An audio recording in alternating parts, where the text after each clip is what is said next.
Assalamualaikum warahmatullahi wabarakatuh. Selamat malam dan salam sejahtera untuk kita semua. Yang terhormat Bapak Dr. Wirmi Eka Putra, SCMSI, selaku dosen pengampu mata kuliah Tata Keuangan Pemerintahan.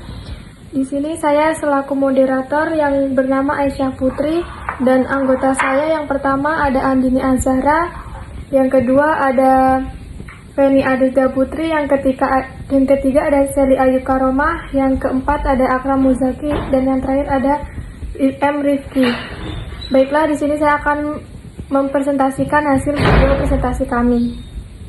Baiklah, di sini saya akan membacakan definisi dari PPT kami. Yang pertama, ilmu yang mempelajari penerimaan pengeluaran negara beserta dengan seluruh akibatnya.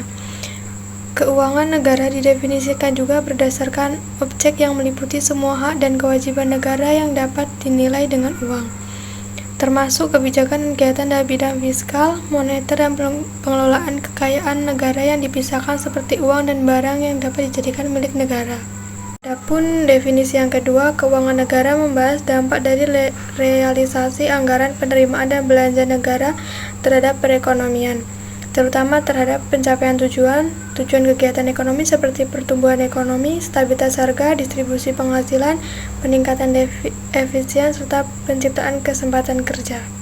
Saya akan membacakan materi saya, yaitu ada perbedaan dalam cara berpikir antara subjek ekonomi negara dan subjek rumah tangga dan perusahaan, walaupun masing-masing sama-sama melakukan pengeluaran untuk membiayai kegiatannya, dan harus ada penerimaan sebagai sumber dana guna menunjang pengeluaran tersebut.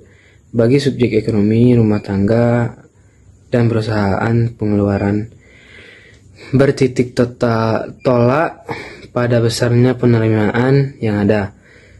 Yang ketiga, sedang bagi subjek ekonomi negara, bukan penerimaan yang menentukan pengeluaran, tetapi sebaliknya, yaitu penerimaan negara disesuaikan dengan target pengeluaran negara.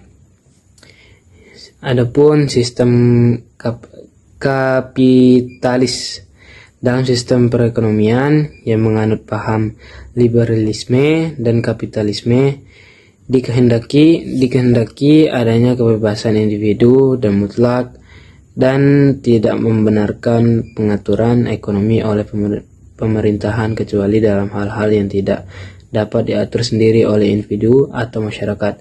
Dengan kebebasan bertindak dan berusaha memenuhi kebutuhan sendiri sesuai dengan apa yang diinginkannya, manusia dapat mencapai kehidupan yang harmonis.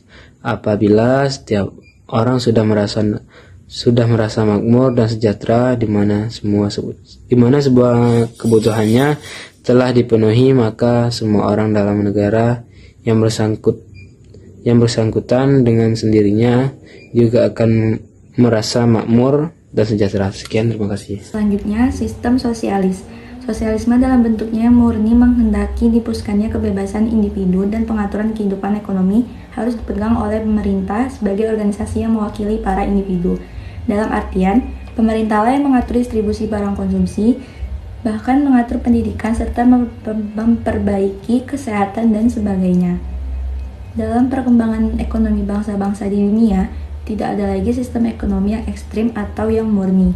Sebagian besar negara di dunia menganut sistem perekonomian campuran.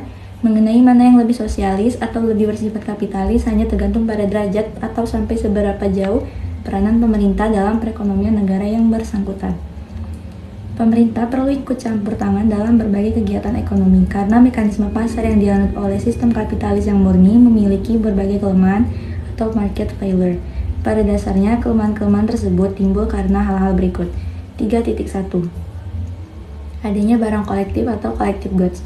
Barang kolektif atau disebut pula sebagai barang publik atau public goods, yaitu barang dan jasa yang secara sederhana tidak dapat disediakan melalui jual beli di pasar.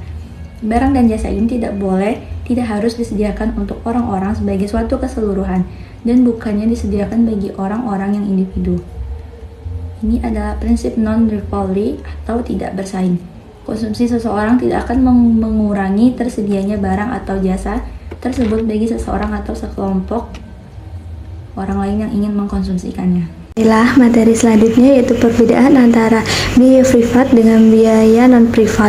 Ya, ini perbedaannya ada di tidak harus membayar semua pihak swasta itu tidak harus membayar semua kegiatannya yang ditimbulkan oleh pihak di lain swasta, yaitu untuk mencipta dari usaha yang sama, karena barang dan jasa yang digunakan dalam mengambil keputusan itu tidak benar-benar mencerminkan nilai yang timbul oleh kegiatannya. Akibatnya, keputusan produsen swasta yang didasarkan atas harga-harga tersebut tidak dapat mencapai tujuan masyarakat yang maksimal. Yakni perbedaannya itu ini seringkali disebabkan oleh adanya unsur eksternalitas, baik yang berupa eksternalitas ekonomi maupun eksternalitas disekonomi. Yang selanjutnya yaitu adanya resiko yang sangat besar dalam kenyataan masing-masing kegiatan, yaitu usaha yang memiliki resiko yang berbeda-beda dan ada juga yang memiliki resiko yang sangat berat maupun ringan. Biasanya kegiatan yang punya resiko sangat berat itu tidak akan pernah dijalankan oleh pihak swasta. Di samping itu, manfaat dari usaha itu tidak akan pernah dimonopoli oleh pihak-pihak yang tertentu, tetapi akan dinikmati oleh seluruh masyarakat, sehingga pihak swasta tidak akan mengambil resiko yang sangat tinggi dan belum tentu memetik hasilnya secara maksimal, dan tetapi berguna bagi masyarakat secara keseluruhannya. Jadi pihak swasta itu tidak akan pernah mengambil keputusan yang sangat besar dan merugikan pihak swastanya tersebut. Jadi pihak swasta itu tidak akan pernah mengambil resiko atau keputusan dikala memiliki akibat atau akhirannya yang sangat mengambil resiko. Baik, sifat-sifat monopoli dari suatu kegiatan. Banyak usaha atau kegiatan yang sebaiknya diusahakan secara monopoli untuk menghasilkan barang dan atau jasa bagi pemenuhan kebutuhan masyarakat. Jenis-jenis usaha seperti ini mempunyai sifat-sifat khusus, yaitu biaya rata-ratanya cenderung menurun dengan makin banyaknya barang atau jasa yang dihasilkannya, decreasing cost activities. Selanjutnya adanya inflasi dan deflasi. Mekanisme pasar tidak dapat mengatasi tekanan-tekanan inflasi maupun deflasi secara otomatis, tetapi pemerintah dapat mencegah timbulnya inflasi maupun deflasi dengan mempergunakan kekuasaannya. Pemerintah dapat menggunakan kebijakan fiskal maupun kebijakan moneternya untuk mengatasi tekanan-tekanan inflasi ataupun deflasi tersebut.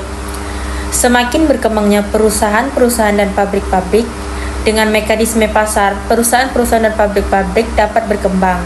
Tetapi dengan semakin berkembangnya pabrik-pabrik atau perusahaan-perusahaan, kemampuan para pengusaha dalam pengawasan secara otomatis akan menjadi semakin lemah, sehingga sampai saat tertentu akan mengalami penurunan output dan kesempatan kerja. Selanjutnya adanya distribusi pendapatan yang tidak merata. Mekanisme pasar tidak dapat secara otomatis mempersempit atau mengurangi perbedaan pendapatan yang semakin tajam dalam masyarakat. Dengan mekanisme pasar, golongan lemah akan menjadi semakin miskin. Perusahaan-perusahaan besar melalui persaingan bebas akan menghancurkan perusahaan-perusahaan kecil yang tak mampu bersaing. Oke, di sini telah diuraikan bahwa barang publik adalah barang-barang yang mempunyai dua sifat pokok, yaitu yang pertama adalah tidak bersaing dalam hal konsumsi atau non-rival consumption, dan yang kedua adalah tidak menolak dalam pemanfaatannya atau non-exclusion. Jadi kalau suatu benda atau barang mempunyai dua sifat tersebut, apakah itu dihasilkan oleh pemerintah atau swasta, maka barang tersebut berfungsi sebagai barang publik atau public goods. Selanjutnya adalah pemerintah sangat diperlukan dalam perekonomian.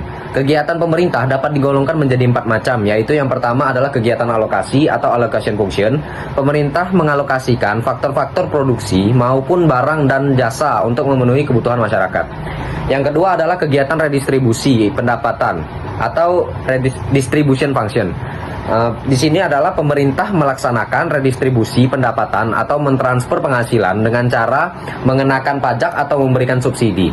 Ini memberikan koreksi terhadap distribusi penghasilan yang ada dalam masyarakat yang kurang merata. Yang ketiga adalah kegiatan stabilisasi atau stabilization function. Pemerintah bertindak menstabilisasikan perekonomian dengan menggunakan berbagai kebijakan seperti kebijakan moneter, kebijakan fiskal, dan kebijakan perdagangan untuk meningkatkan atau mengurangi besarnya permintaan agregat atau agregat demand. Yang terakhir adalah kegiatan yang mempercepat pertumbuhan ekonomi atau development function untuk meningkatkan standar hidup penduduk pada tingkat yang layak dan mencapai kesejahteraan ekonomi yang lebih baik. Jadi di sini adalah kesimpulan dari materi kami adalah pentingnya keuangan negara dalam mendukung perekonomian dan kesejahteraan masyarakat. Keuangan negara tidak hanya berfungsi sebagai alat untuk mengelola pendapatan dan pengeluaran pemerintah, tetapi juga berperan dalam menciptakan stabilisasi ekonomi.